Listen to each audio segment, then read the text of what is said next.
다윗의 2차 블레셋 망명 생활은 1년 4개월 동안 이어졌습니다. 다윗은 가드왕 아기스에게 나름 신임을 얻었어요. 그리고 시글락이라는 땅도 얻어서 나름 평화로운 일상을 살게 되었습니다. 다윗을 따르던 600명의 용사들도 이곳에서 함께 살면서 이전 다윗의 위협을 피해서 광야에서 이리저리 방황할 때와는 비교할 수 없는 좋은 삶을 살게 된 것이죠. 하지만 문제는 다윗은 이 기간 동안 1년 4개월의 기간 동안에 하나님을 찾은 적이 없다라는 것입니다. 적당히 이방 민족을 약탈해서 먹고 살 수 있었어요. 그리고 적당히 가드왕 아기스에게 거짓말로 신임을 얻을 수 있었고, 그래서 나름 평안한 삶을 살 수 있었습니다. 여러분 가만히 보세요. 다윗은 점점 블레셋화 되어 갑니다. 점점 자기도 모르게 약탈을 하고 거짓말을 하고 뇌물을 바치는, 이전의 다윗의 모습과는 전혀 다른 블레셋화 되어가는, 세속화 되어가는 다윗의 모습을 보게 되죠. 평안했습니다. 괜찮은 삶이었습니다. 그러나 이런 평안은 문제가 있는 평안이죠. 여러분 하나님 없는 평안, 여러분 평안할 수 있습니다. 하나님과 관계하지 않고 얼마든지 평안한 삶을 살 수 있죠. 그러나 그 평안은 거짓 평안입니다. 하나님은 다윗을 사랑하십니다. 이런 다윗도 하나님을 사랑하시죠. 이 거짓 평안에 스스로를 속이고 있는 다윗을 그냥 내버려 두실 수가 없는 하나님이십니다. 여러분 우리 지난번에 시편 23편 작년 우리 추수감사주일에 이 말씀을 살핀 적이 있었거든요. 다윗이 시편 23편에서 이렇게 노래하죠. 내 평생의 선하심과 인자하심이 반드시 나를 따르리니, 반드시 나를 따르리니. 여기 따르리니라는 말에 해당하는 히브리어를 살펴보면 라디프라는 말이 표현되고 있는데요. 이 말은 추격하다라는 뜻이 있다는 것을 예전에 우리 살폈죠. 그러니까 하나님이요, 다윗을 적당히 따르시는 게 아니라, 따라오시면서 보호해 주시는 게 아니라 추격하시는 거예요. 존 파이퍼 목사님은 마치 사이렌을 켜고 따라오는 경찰차 같이 이렇게 추격한다. 하나님은 그렇게 추격자이시다. 은혜의 추격자이시다. 이렇게 설교한 바도 있으신데요. 여러분 심지어 이 라디프라는 말은 괴롭히다라는 뜻도 있어요. 하나님은요, 은혜로서 당신의 백성들을 괴롭히실 때가 있습니다.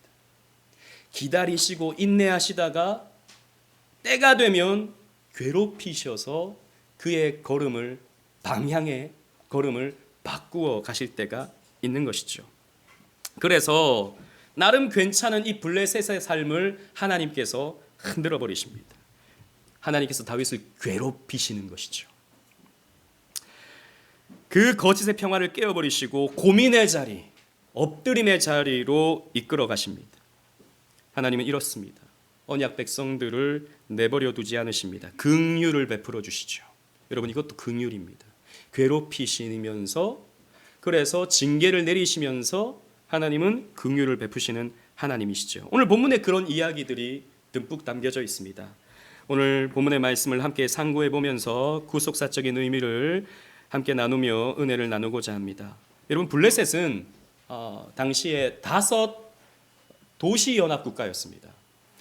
가드가 있었고요. 그리고 가사, 에글론, 그리고 아스글론, 아스돗, 이 5 그 도시 국가의 연합체가 블레셋이었죠. 오늘날의 팔레스타인이라는 말이 블레셋에서 나온 말입니다. 이 5 연합체가 이제 힘을 모아서 이스라엘을 공격하고자 아벡이라는 곳에 진을 치고 있습니다. 그런데 이 블레셋 연합군 속에 누가 들어가 있습니까? 다윗이 들어가 있어요. 다윗이 들어가 있습니다. 2절 말씀 우리 다 같이 한번 읽어볼까요? 2절입니다. 29장 2절이에요. 29장 2절 우리 다 같이 한번 읽을게요. 시작. 블레셋 사람의 수령들은 수백 명씩 수천 명씩 인솔하여 나아갔고 다윗과 그의 사람들은 아기스와 함께 그 뒤에서 나아가더니, 이제는 이스라엘과 전쟁하는 그 전쟁터에 다윗도 서게 되었습니다. 어찌어찌 끌려가다 보니까 여기까지 오게 된 거예요. 자기의 처세술로 자기의 꾀로 어떻게든 살려고 하다 보니까 이제 이스라엘에게 칼을 겨누는 상황까지 다다르게 된 것입니다. 우리 지난주에 말씀을 살펴봤죠. 아기스가 이제 다윗 너도 이제 이스라엘과 싸우는 일에 함께 가야 되겠다라고 하니까 다윗이 뭐라 그랬죠? 당신의 종이 행할 바를 아시리이다라고 했어요. 애매모호한 대답이긴 했지만 전체적인 맥락에서 봤을 때 나도 가서 싸우겠다라는 말이었어요.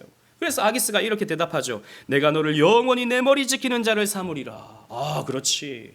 이제 나의 보디가드가 되어줘. 이런 식으로 아기스가 다윗에게 말을 하지 않습니까? 그래서 참전하게 된 겁니다. 다윗은 어떤 마음이었을까요? 아, 이거 어떡하나? 아, 이 상황을 어떻게 모면하지?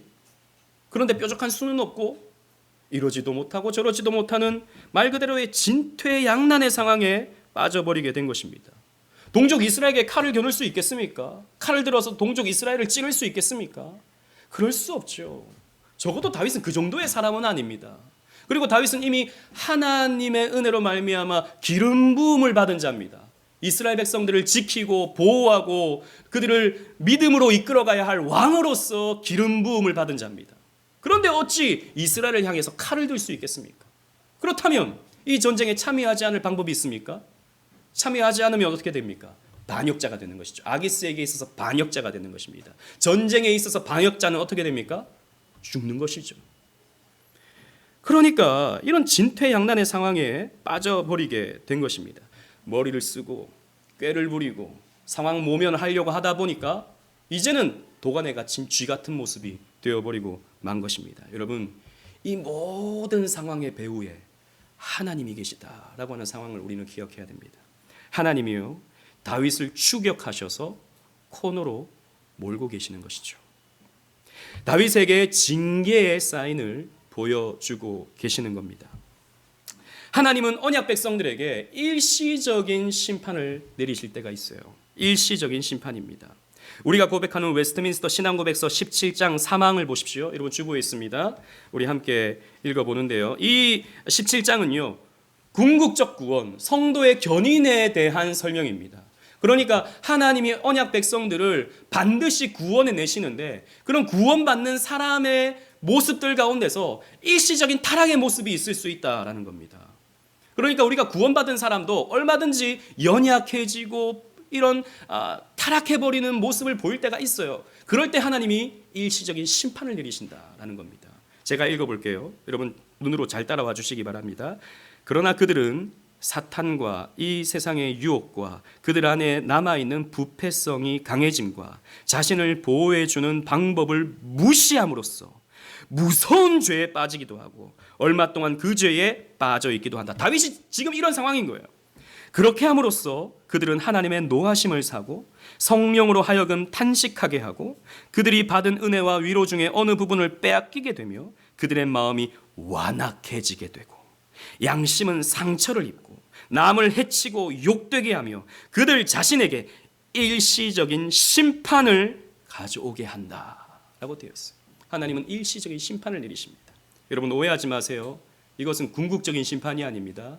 언약 백성에게 있어서는 궁극적 심판은 없습니다. 왜 그렇습니까? 그리스도께서 우리의 심판, 우리의 저주를 다 십자가에서 도말해 주셨기 때문에 우리는 궁극적으로 심판받지 않습니다. 그러나 하나님은 우리를 바른 길로 인도하시기 위해서 생명의 길로 이끌어 가시기 위해서 인내하시다가 이런 일시적인 심판을 내리실 때가 오는 것이죠. 이것을 우리는 징계라고 부르기도 합니다. 징계. 주보를 보시면요. 히브리서 12장 7절 11절인데요. 표기가 잘못됐습니다. 8절이라고 되어 있는데 제가 7절을 읽고 11절은 우리 다 같이 한번 읽도록 하겠습니다. 너희가 참음은 징계를 받기 위함이라. 하나님이 아들과 같이 너희를 대우하시나니 어찌 아버지가 징계하지 않는 아들이 있으리요. 11절 시작. 무릇 징계가 당시에는 즐거워 보이지 않고 슬퍼 보이나 후에 그로 말미암아 연단받은 자들은 의와 평강의 열매를 맺느니라. 아멘. 하나님이 아들을 징계하신다라는 겁니다. 사생아라면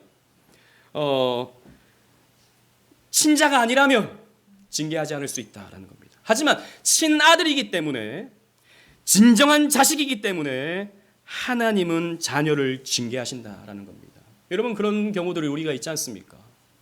우리가 아이들 그냥 못된 짓을 할 때 그냥 내버려 두면 어떻게 되는 겁니까? 아이가 어긋날 수밖에 없죠. 다른 사람에게 피해를 주는 그런 삶을 살 수밖에 없는 것입니다. 그래서 아이들에게 우리는 바르게 가르쳐야죠. 때로는 징계해야죠. 매를 들어야죠. 야단을 칠 때가 있는 것이죠. 그래야 올바르게 자랄 수 있는 것 아니겠습니까? 마찬가지입니다. 하나님이 우리에게 이런 일시적인 심판을 내리실 때가 있는 것이죠. 그러나 이 징계의 결과는 무엇입니까? 의와 평강의 열매를 맺어가는 것입니다. 그래서 여러분들에게 찾아오는 징계, 너무 그것 때문에 절망하지 마십시오. 그 뒤에 열매 맺게 되는 이런 의와 평강을 소망하시면서 이 징계를 잘 견디셔야 되는 것입니다.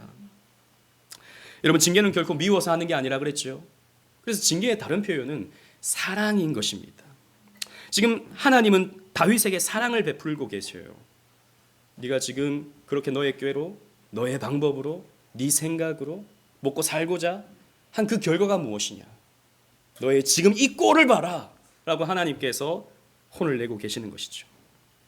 하지만 하나님은 바로 긍휼을 베푸십니다. 하나님은 진노하시면서 사랑의 감정을 못 이기시는 하나님이세요. 금세 긍휼을 베푸십니다. 욥기 5장 18절 말씀 우리 함께 읽어보도록 하겠습니다. 주보 있습니다. 시작. 하나님은 아프게 하시다가 싸매시며 상하게 하시다가 그의 손으로 고치시나니. 아멘. 이 말은 대만 사람 엘리바스가 욥에게 하는 말인데, 여러분 그 친구들이 하는 말 중에 옳은 말들이 굉장히 많아요. 이 말은 옳은 말이긴 합니다. 하나님은 아프게 하시다가 하나님은 싸매세요.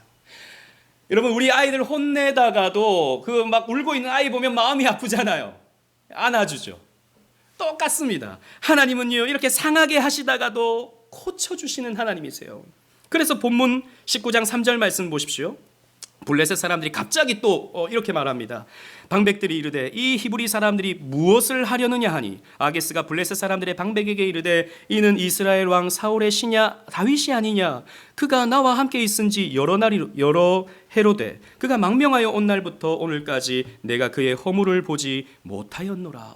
이 사람이 다윗 아닌가? 옛날 우리를 향해서 칼을 들던 그 다윗이 아닌가? 근데 이 사람이 어찌 지금 이 전쟁에 참여하고 있는가? 라고 하니까 이 아기스가 다윗을 변호해 주는 거예요. 이 사람 괜찮은 사람이다. 변호해 주는 것이죠. 하지만 이 다른 내방백들이요, 다윗을 향해 의심을 거두지 않습니다. 4절에도 보면 블레셋 사람의 방백들이 그에게 노한지라. 블레셋 방백들이 그에게 이르되 이 사람을 돌려보내어 왕이 그에게 정하신 처소로 돌아가게 하소서. 그는 우리와 함께 싸움에 내려가지 못하리니 그가 전장에서 우리의 대적이 될까 하나이다. 저가 말을 돌려가지고 갑자기 블레셋을 쳐버리면 어떻게 되겠는가? 그럼 우리 진영에 큰 구멍이 날 수밖에 없고 대대적인 이탈이 날 수밖에 없다. 다윗을 이 전쟁에 참여시킬 수 없다라고 다른 내방백들이 만류하는 것이죠. 그리고 이렇게 말합니다. 아무리 이 사람이 사울과 관계가 나빠져서 블레셋에 망명했다 한들, 여러분 그 4절 말미에 보십시오. 그가 무엇으로 그 주와 다시 화합하리이까?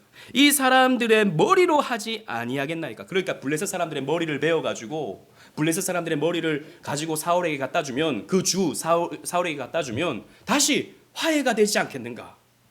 나름 설득력 있는 추론을 하고 있는 것입니다.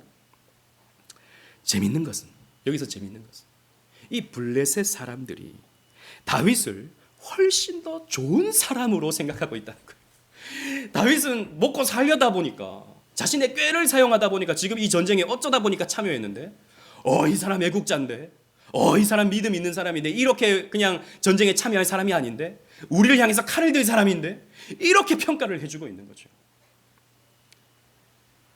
여러분, 이런 상황에서 다윗은 어떤 생각이 들었을까요? 민망하지 않았을까요? 그 양심에, 신앙 양심에 찔림이 있지 않았을까요? 결국에는요, 이런 내왕들의 요구로 인해서 아기스가 곤란하게 되어서 다윗을 보내게 돼요. 6절 7절 말씀도 보십시오. 제가 6절을 읽고 7절 말씀 함께 읽겠습니다.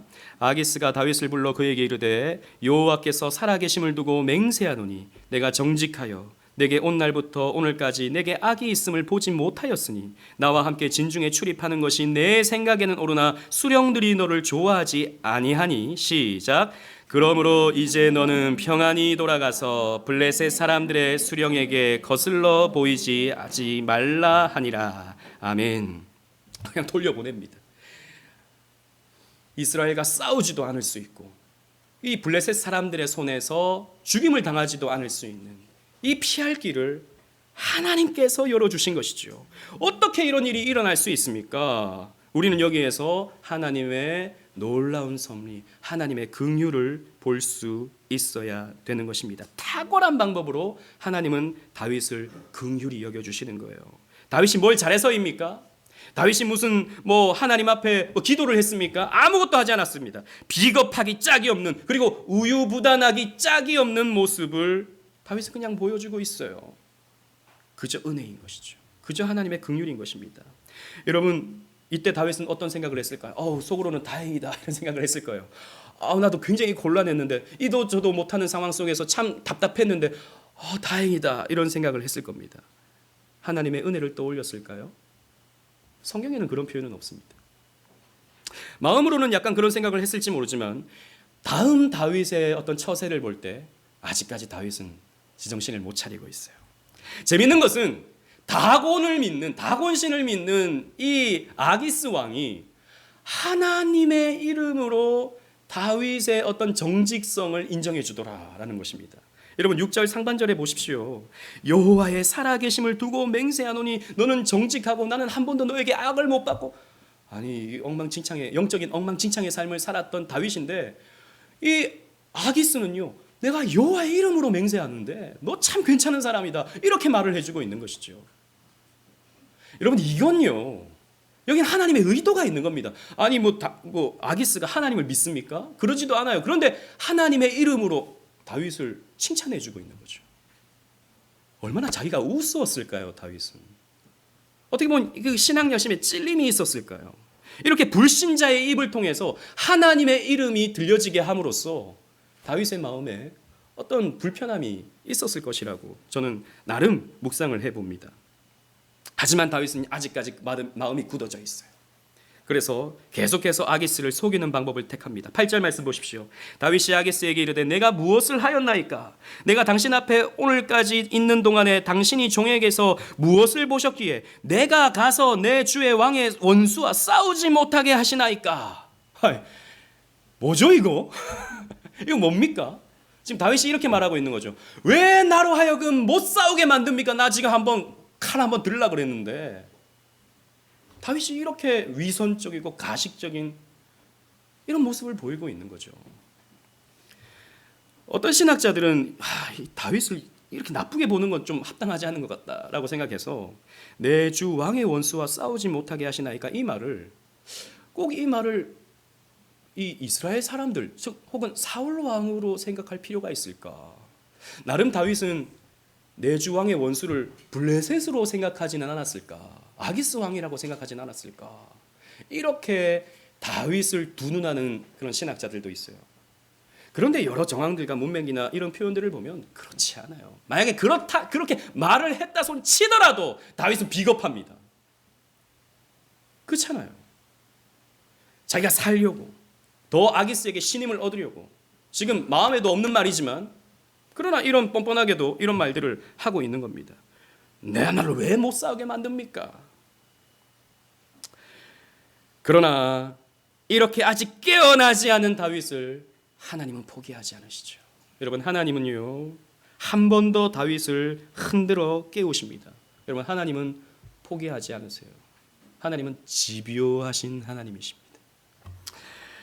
30장으로 넘어가겠습니다. 30장 1절 2절 말씀 함께 하나님이 어떻게 또 다윗을 흔들어 놓으시는지, 징계하시는지 우리 함께 보겠습니다. 1절을 제가 읽고 2절은 함께 읽겠습니다. 다윗과 그의 사람들이 사흘 만에 시글락에 이른 때에 아말렉 사람들이 이미 네겝과 시글락을 침노하였는데 그들이 시글락을 쳐서 불사르고, 시작.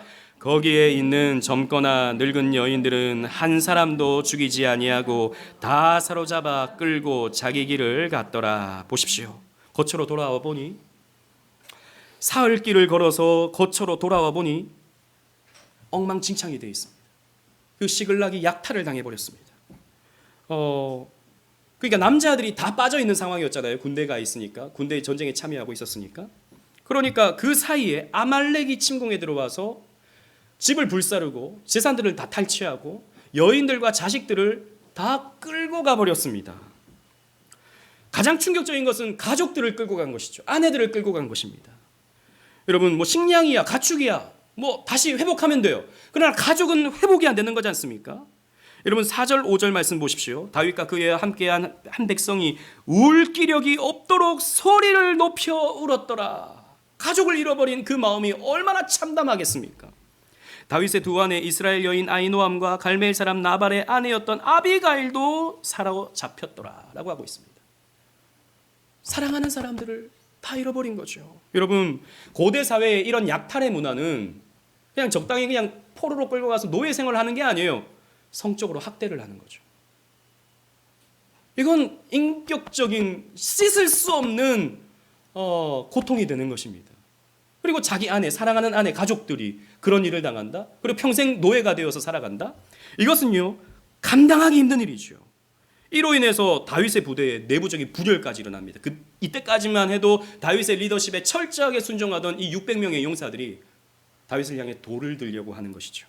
6절 상반절 말씀 보십시오. 백성들이 자녀들 때문에 마음이 슬퍼서 다윗을 돌로 치자 하니 라고 하고 있습니다. 다윗을 향해서 돌을 들려고 하는 것입니다. 그도 그럴 것이, 여러분, 이 부하들은 지금까지 다윗이 어떻게 했는지 봤잖아요.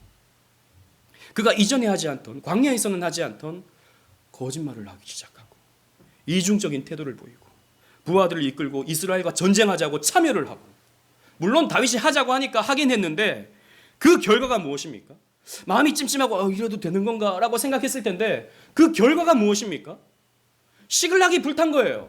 자기 가족들이 끌려가 버린 겁니다. 무슨 짓을 당할지 상상만 해도 아찔한 겁니다. 그러니까 이 다윗 때문에, 다윗이 이런 잘못된 선택을 했기 때문에 우리가 이런 꼴을 당했다라고 돌을 들고 다윗을 향해 던지려고 하고 있는 것이죠. 하나님이 하시는 겁니다. 이 모든 것 배후에 하나님이 하시는 거죠.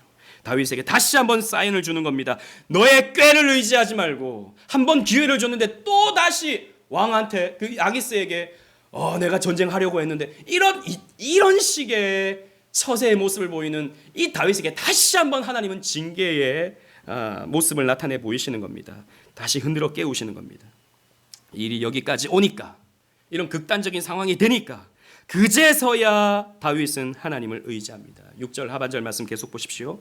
다윗이 크게 다급하였으나, 처음엔 놀라서 당황하고 어떻게 해야 될지 너무나도 놀랐지만 그의 하나님 여호와를 힘입고 용기를 얻었더라 라고 말씀하고 있습니다. 여러분, 이것입니다. 하나님은 이것을 위해 연거푸 다윗을 위기 상황으로 몰아 넣으신 것이죠. 우리 지난번 얘기했던 것처럼 다윗은 1년 4개월 동안 하나님을 찾았다는 기록을 우리가 찾아볼 수 없습니다. 그의 머릿속에 하나님이 완전히 지워져서 그랬을까요? 그러진 않을 겁니다. 여러분, 우리는 알아요. 우리가 죄를 지을 때도 이게 죄라는 것 알아요. 그리고 이거 하나님께서 기뻐하지 않는 일이라는 거 우리 다 압니다. 그러나 우리는 죄를 짓죠. 그런데 그 죄를 지을 당시에 우리가 하나님께 잘못했습니다라고 말하는 것은 굉장히 민망하죠. 죄를 지으면서 이게 죄라는 거 아는데, 하나님 이거 하면 안 되는데 죄송합니다. 죄송한 걸 아는 네가 그러냐랄까 봐 우리 회개하기가 어려워요. 하지만 그냥 침묵합니다. 하나님께 나아가지 않습니다. 하나님께 도움을 구하지도 않고 하나님께 회개하지도 않아요. 그냥 그렇게 살아갑니다. 민망한 거죠. 다윗도 민망한 겁니다. 자기가 기름 부음 받은 자인데, 앞으로 이스라엘의 왕이 될 자인데, 스스로 그것을 잘 알고 있는데 당장의 안위 때문에 먹고 살기 위해서 거짓말하고 약탈하고 아기스한테 잘 보이려고 아첨을 떨고, 이런 자기를 봐도 이거 민망한 겁니다. 그러니까 하나님께 감히 기도할 수 없는 거죠. 묵상을 할 수가 없어요. 묵상을 하면 다시 이스라엘로 돌아가야 되는데, 그럼 다시 도망 다녀야 되는데, 그러기는 또 싫은 겁니다. 그냥 다 내려놓는 거죠. 다 그냥 모른 척하는 거죠. 애써 외면하는 것입니다. 여러분, 그럴 때 있지 않습니까? 우리가 죄를 지으면 하나님께 다시 용서해달라고 기도하기가 낯짝이 좀 부끄러울 때가 있지 않습니까? 아니, 내가 너를 몇 번 용서해줬는데 또 용서해달라고 그러느냐? 너는 낯짝도 없느냐? 이러실까 봐 회개하기가 민망하죠.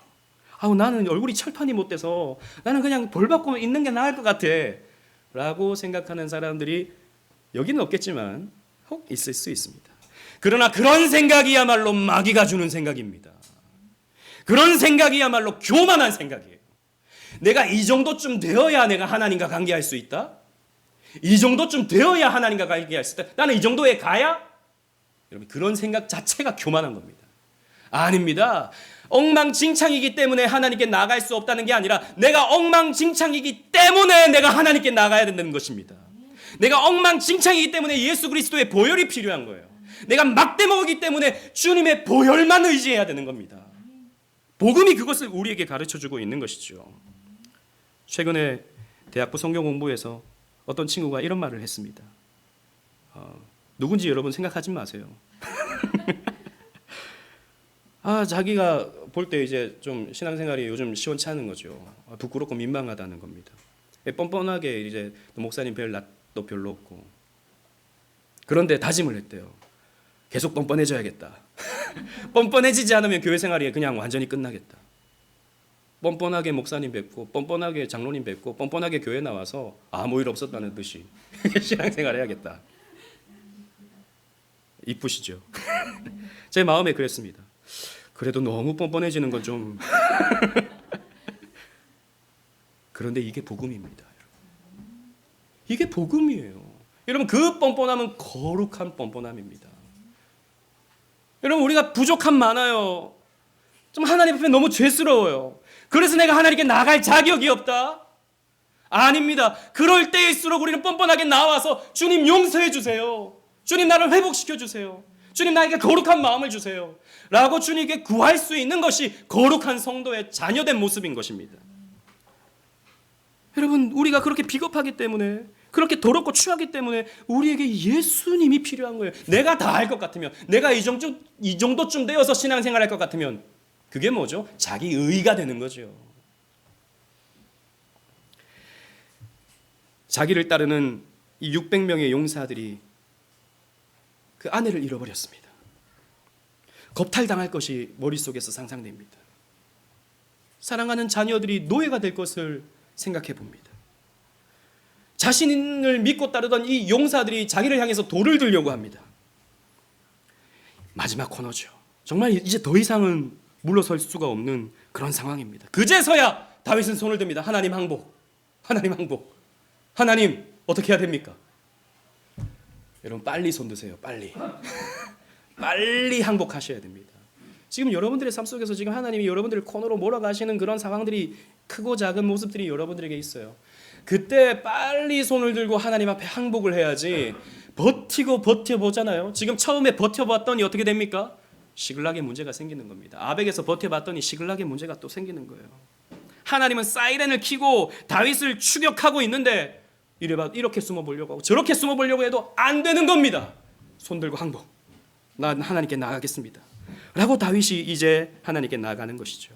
그래서 아비아달에게 에봇을 가져오게 하고, 그 에봇 안에는 우림과 둠밈이라고 하는 판결 도구가 있다고 했지 않습니까? 이것으로 하나님께 묻습니다. 8절 말씀 우리 다 같이 읽겠습니다. 30장 8절입니다. 시작. 다윗이 여호와께 묻자와 이르되 내가 이 군대를 추격하면 따라잡겠나이까 하니 여호와께서 그에게 대답하시되 그를 쫓아가라. 내가 반드시 따라잡고 도로 찾으리라. 아멘. 하나님께 묻잖아요. 하나님이 바로 응답해 주십니다. 여러분, 지난주에 사울이 하나님께 물었어요. 대답해 주십니까? 아니요. 아무 대답을 안 해주십니다. 유기된 자에게는 하나님이 긍휼을 베풀지 않아요. 하지만 택한 자 다윗에게는 어떻게 하십니까? 하나님께 묻자 말자 다른 과정 필요 없습니다. 따라가라. 모든 것을 네가 되찾을 수 있다 라고 하는 응답을 주시는 것이죠. 하나님은 마치 다윗이 기도하기를 기다리고 있었다는 듯이 기도하자마자 바로 응답을 팍 주시는 것이죠. 다윗이 무슨 회개의 과정이 있었다거나 용서를 구하겠다, 1년 4개월 동안 하나님 찾지 못해서 죄송합니다, 이런 것도 없어요. 그냥 바로 주십니다.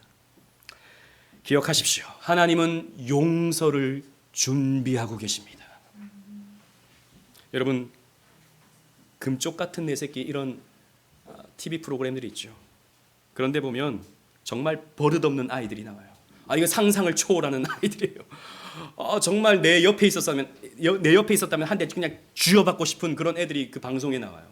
얼마나 말을 함부로 하는지, 얼마나 행동을 막대먹게 하는지, 그런 아이들 보면 막 화가 나죠. 그런데요, 그 방송을 찬찬히 보잖아요. 그러면 그 아이가 어떤 과정을 통해서 이렇게 되었는지를 발견하게 돼요. 추적의 과정들이 있죠. 분석의 과정들이 있습니다. 어릴 때 이런 학대를 당했고, 어릴 때 이런 결핍을 겪었고, 또 이런저런 문제들로 인해서 나쁜 것들을 배우게 되는 거예요. 그런 이유를 알잖아요. 이유를 알면 그 아이가 달라 보입니다. 한 대 때려주고 싶었던 아이를 좀 안아주고 싶은 마음이 생겨져요. 용서하게 돼요. 그 아이가 측은하게 느껴져요. 마찬가지입니다. 여러분, 우리 주변에서 때로는 좀 막대먹은 사람들을 만날 때가 있죠. 그럴 때 우리는 분노하게 되어 있습니다. 저 사람 왜 저러지? 저 사람 왜 저렇게 하지? 라고 생각이 들 때가 있어요. 그런데요, 그 사람의 부모님은, 그 막대먹은 그 사람의 부모님은 그 사람이 왜 그렇게 행동하는지를 알아요. 어떤 과정을 통해서 이 사람이 이렇게 되었는지를 알아요. 그래서 부모님은요, 아무리 막대먹은 자식이라 하더라도 용서가 되죠. 무엇입니까? 그 사람을 알면, 우리가 그 사람을 모르기 때문에 오해를 하고, 오해가 점점 커져서 그 사람에 대해서 우리가 함부로 생각하지만, 정말 그 사람을 알면 우리는요, 이해하게 되고 용서하게 됩니다. 여러분, 하나님도 마찬가지예요. 하나님 우리를 용서하시는데, 용서하시는 까닭은 우리를 아시기 때문입니다. 내가 왜 이렇게 부족한지, 내가 왜 이렇게 연약한지 우리 하나님은 아세요. 사람들은 여러분들을 함부로 판단할지 모릅니다. 사람들은 여러분들을 보고 왜 이렇게 하냐 저렇게 하냐 쉽게 정죄할지 모릅니다. 그럴 수 있어요. 그러나 하나님은 다르십니다. 하나님은 우리가 태어날 때부터 아시고요, 어떤 과정을 통해서 자랐는지를 보셨고요, 그 모든 상황들을 아시기 때문에 용서를 준비하고 계세요. 그래서 우리가 하나님께 나아가기만 하면 하나님은 자동 용서가 되는 겁니다. 자동 용서가 되세요. 다윗은 그래서 하나님께 용서를 받는 것입니다. 그래서 다윗이 하나님께 응답을 받고 600명의 용사를 데리고 이 부솔 시내를 지나갑니다. 아말렉이 있는 곳을 찾아가죠. 사실 막막합니다. 광야에 어디 아말렉이 있을지 어떻게 합니까? 그냥 내려가다가 부솔 시내에 이르러서, 여러분 생각해 보십시오. 지금 저 아벡에서 시글락까지 약 100km 정도의 거리거든요. 남북으로 100km 정도의 거리예요. 사흘길을 걸어와야 돼요. 그런데 또 광야로 들어가야 되지 않습니까? 이게 보통 힘든 일이 아니에요. 그래서 600명 중에 200명이 지쳐버립니다. 탈락해버려요. 그래서 400명을 이끌고 계속해서 추격을 하는데, 그런데 우연히 애굽 소녀를 만나게 돼요. 쓰러져 있는 어떤 애굽 소녀를 만나게 됩니다. 보니까 애굽 출신인데 아말렉의 종이었어요. 그리고 병이 들어버리니까 이 아말렉 사람들이 더 이상 쓸모없다 싶어서 이 종을 그냥 버려버린 겁니다. 그래서 이렇게 쓰러져 있는 거예요. 그 아이에게 먹을 것을 주고 돌보아 주었더니 기력을 찾습니다. 알고 보니까 아말렉의 종이었어요. 자기가 이제 아말렉이 어디 있는지 가르쳐 주겠다라고 하는 이런 이야기를 듣습니다. 그래서 이 아이의 안내를 통해서 이제 아말렉의 진에 도착할 수 있었죠. 여러분, 이 모든 것의 배후를 보십시오. 어떻게 그냥 광야에 들어갔는데 이 종을 만납니까? 누가 하신 겁니까? 하나님이 하신 거죠. 그리고 이제 어떻게 되었는가? 16절, 17절 말씀 함께 보겠습니다. 16절을 제가 읽고 17절을 우리 함께 읽도록 하겠습니다. 그가 다윗을 인도하여 내려가니 그들이 온 땅에 편만하며 블레셋 사람들의 땅과 유다 땅에서 크게 약탈하였으므로 말미암아 먹고 마시고 춤추는지라. 시작. 다윗이 새벽부터 이튿날 저물 때까지 그들을 치매 낙타를 타고 도망한 소년 400명 외에는 피한 사람이 없었더라. 아멘. 막 약탈한 걸 가지고 춤추고 잔치를 벌이고 있습니다. 그러자 새벽에 다윗의 군대가 치고 들어가서 저물 때까지, 그러니까 새벽부터 시작해서 밤이 이제 올 때까지 하루 종일 전쟁을 해서 이 아말렉 사람들을 다 처단해 버린 것이죠. 도망간 400명을 제외하고는. 그래서 결국에는 어떻게 됩니까? 18절 19절 또 읽도록 하겠습니다. 제가 18절을 읽고 19절을 함께 읽겠습니다. 다윗이 아말렉 사람들이 빼앗아 갔던 모든 것을 도로 찾고 그의 두 아내를 구원하였고 시작. 그들이 약탈하였던 것 곧 무리의 자녀들이나 빼앗겼던 것은 크고 작은 것을 막론하고 아무것도 잃은 것이 없이 모두 다윗이 도로 찾아왔고. 어떻게 이런 일이 있을 수 있습니까? 한 사람도 빠짐없이 그대로 도로 찾을 수 있었어요. 하나님이 보호해 주신 것이죠. 하나님이 다윗을 혼내주시기는 하시는데 다윗에게 긍휼을 베풀어 주시는, 그대로 찾을 수 있도록 도와주시는 겁니다. 정신을 찾은 다윗에게 이런 긍휼을 베풀어 주시는 것이죠. 여러분, 여기에서 다윗의 메시아성이 회복됩니다. 다윗이 하나님과 관계할 때는 메시아성을 드러내지만, 메시아의 예표의 모습을 나타내지만, 하나님과 관계가 없을 때는, 하나님과 관계가 멀어지니까 오히려 인간됨만 드러나죠. 인간의 타락한 모습만 드러나죠. 이렇게 하나님과 연결되니까 다시 한번 그리스도의 어떠하심을 다윗은 드러내는 삶을 살게 됩니다. 첫 번째는 자기 백성을 잃어버리지 않는 왕의 모습을 보여주는 거예요. 다윗이 자기 식솔들을 하나도 잃어버리지 않았던 것처럼, 여러분, 우리 예수님은 어떤 분이십니까? 자기 백성을 한 명도 잃어버리지 않는 우리 주님이십니다. 요한복음 6장 39절 다 같이 읽겠습니다. 시작. 나를 보내신 이의 뜻은 내게 주신 자 중에 내가 하나도 잃어버리지 아니하고 마지막 날에 다시 살리는 이것이니라. 아멘. 한 명도 잃어버리지 않아요. 하나님의 택하신 백성을 우리 주님께서는 한 명도 빠짐없이 다 건져내시고 구원하십니다. 탈선 없어요. 놓치는 것 없어요. 잃어버리는 것 없어요. 설령 잃어버린 것처럼 보인다 하더라도 우리 주님께서 한 마리의 잃어버린 양까지도 찾아오시는 선한 목자의 모습을 보여주시는 것이죠. 우리는 이 안에서 평안을 누리는 겁니다. 우리가 잃어버리는 것 같고 어긋난 길로 간다 하더라도 우리 주님께서 우리를 놓치십니까? 안 놓치십니까? 놓치지 않으신다라는 것이죠. 두 번째는 백성들에게 차별 없는 은혜를 베풀어주는 왕의 모습을 나타내 보여줍니다. 끝까지 따른 400명이 있었습니다. 그리고 부솔 시내에서 지쳐버린 200명이 있었죠. 그런데 이 아말렉을 치고 전리품을 취했는데 이것을 나누는 부분에 있어서 갈등이 생겼습니다. 끝까지 싸움에 참여했던 400명은 이거 우리 거다 이거죠. 우리가 싸워서 얻은 거다. 그런데 왜 저 200명들과 함께 나누느냐 라고 하는 문제 제기를 합니다. 그도 그럴 것이 이 200명은 그냥 쉬고 있었잖아요. 줄 수 없다 이거죠. 그런데 다윗은 어떻게 합니까? 23절에 보면 이 전쟁은 우리가 싸워서 승리한 게 아니고 하나님께서 승리하게 하셨다. 이 모든 구도를 하나님께서 짜신 것이다. 이 하나님께서 우리에게 깨달음을 주시려고 이거 하신 것이지 우리가 잘해서 우리가 잘 싸워서 승리한 것이 아니다 라는 것을 다윗이 말하면서 이 전리품은 참여한 자나 참여하지 않은 자나 똑같이 나눈다 라는 말을 하게 되죠. 24절 말씀 보십시오. 이 일에 누가 너희에게 듣겠느냐? 전장에 내려갔던 자의 분깃이나 소유물 곁에 머물렀던 자의 분깃이 동일할지니 같이 분배할 것이니라 라고 했습니다. 여러분, 이것이 우리 주님께서 은혜를 베풀어 주시는 방법입니다.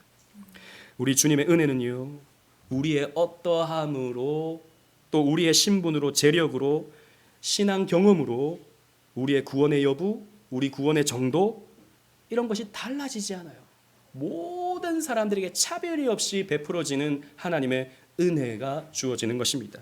로마서 3장 22절 말씀도 우리 다 같이 읽겠습니다. 시작. 곧 예수 그리스도를 믿음으로 말미암아 모든 믿는 자에게 미치는 하나님의 의니 차별이 없느니라. 아멘.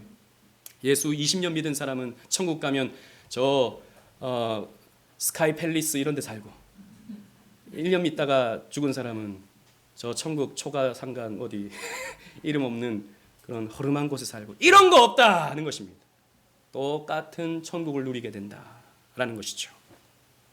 말씀을 맺겠습니다. 블레셋에서 거짓 평안에 취해 살던 다윗은 두 번의 위기를 겪습니다. 이 두 위기는 하나님의 깨우치심 그리고 하나님의 징계의 그런 상황이었죠. 그러나 하나님은 그때마다 다윗에게 도움의 손길을 내미셨습니다. 피할 길도 주셨고 다윗에게 회복을 주셨습니다. 하나님은 긍휼이 풍성하신 하나님이세요. 하나님은 징계하시지만 사랑을 담은 징계로서 끝까지 긍휼을 베푸시는 우리 주님이십니다. 하나님은 이런 방식으로 당신의 백성들을 훈련시켜 가세요. 우리도 마찬가지입니다. 그래서 우리 삶에 뜨문뜨문 고통과 시련과 문제와 사고와 아픔의 문제들이 우리에게 찾아옵니다. 여러분 오해하지 마세요. 모든 것이 다 징계는 아닙니다. 이걸 잘못 이해하면, 누가 좀 어려운 일 당하면 하나님이 당신을 좀 징계하는 것 같은데 회개 좀 해보시지, 이런 식으로 접근하는 사람들이 꽤나 있어요. 아닙니다 여러분. 이런 말씀은 다른 사람에게 적용해서는 절대 안 되고 나에게 적용해야 됩니다. 나에게 적용해야 돼요. 이런 일이 생겼을 때 우리는 곰곰이 생각해 봐야 됩니다. 하나님이 지금 나에게 사인을 주시는가? 하나님이 나에게 항복하라고 사인을 주시는가? 하나님께 기도하라고, 하나님께 무릎 꿇으라고, 하나님께 엎드리라고 나를 징계하는 것인가? 우리는 생각해 봐야 되는 것입니다. 하나님이 우리를 흔들어 깨우는 은혜의 과정일 수 있기 때문이에요.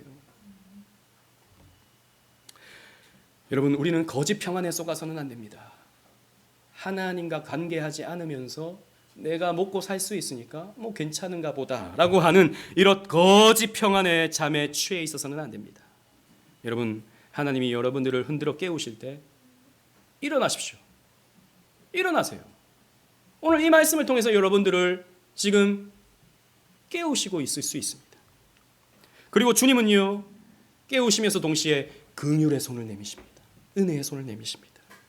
여러분, 그 손을 외면하지 마십시오. 기도로 나아가십시오. 하나님 의지하며 나아가십시오.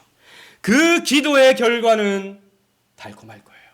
하나도 잃어버리지 않는 하나님의 축복을 받아 누릴 수 있게 될 것입니다. 이 영광을 누리는 저와 여러분들 되시기를 주님 이름으로 축원합니다. 아멘.